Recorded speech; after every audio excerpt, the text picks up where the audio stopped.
Bonjour et bienvenue sur Isobourse. Jeudi 9 avril 2020, l'indice CAC 40 a terminé une semaine écourtée pour les fêtes de Pâques sur une hausse hebdomadaire de 8,5% à 4506 points, réduisant sa perte à 24,6% sur l'année 2020. Alors malgré une forte reprise des bourses mondiales cette semaine et les annonces de nouvelles mesures de soutien aux économies ce jeudi, force est de constater que les principaux indices européens et nord-américains restent sous pression baissière à moyen terme. Même si elle a légèrement diminué, la volatilité des marchés est toujours très élevée et les mouvements peuvent s'inverser très rapidement d'une semaine à l'autre. L'indice CAC 40 évolue au sein d'une tendance baissière de moyen terme depuis le croisement baissier des courbes de pression Isobourse 5 et 20 mois validé fin février 2020.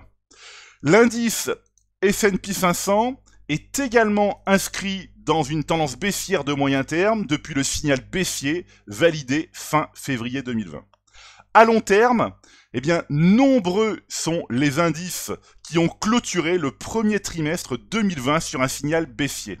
C'est notamment le cas de l'indice élargi de la bourse de New York qui, après 2 tentatives de retournement baissier, donc depuis 2011, alors au 4e trimestre 2015 et au 4e trimestre 2018, a finalement entériné un croisement des courbes de pression Isobourse 5 et 20 trimestres. Alors dans un but pédagogique et sans vouloir faire de lien avec les périodes, je vous propose d'observer ce qu'il s'est passé après le même événement baissier au premier trimestre 2008.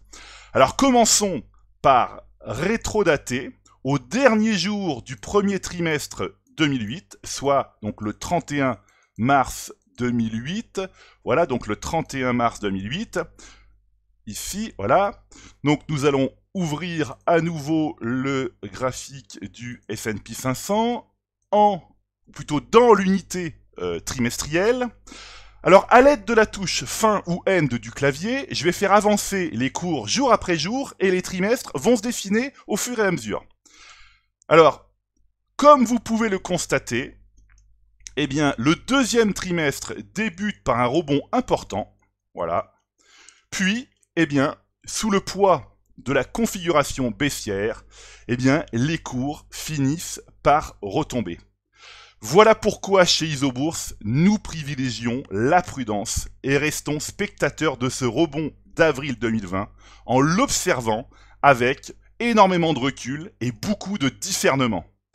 Alors, sur un horizon moyen terme, donc plus de 3 mois, nous allons revenir ici au CAC 40, ou plutôt à la composition de l'indice CAC 40, à l'exception du fabricant franco-italien de semi-conducteurs, donc STMicroelectronics, le modèle Isobourse est à l'écart de l'ensemble des valeurs du CAC 40, donc je le répète, à moyen terme.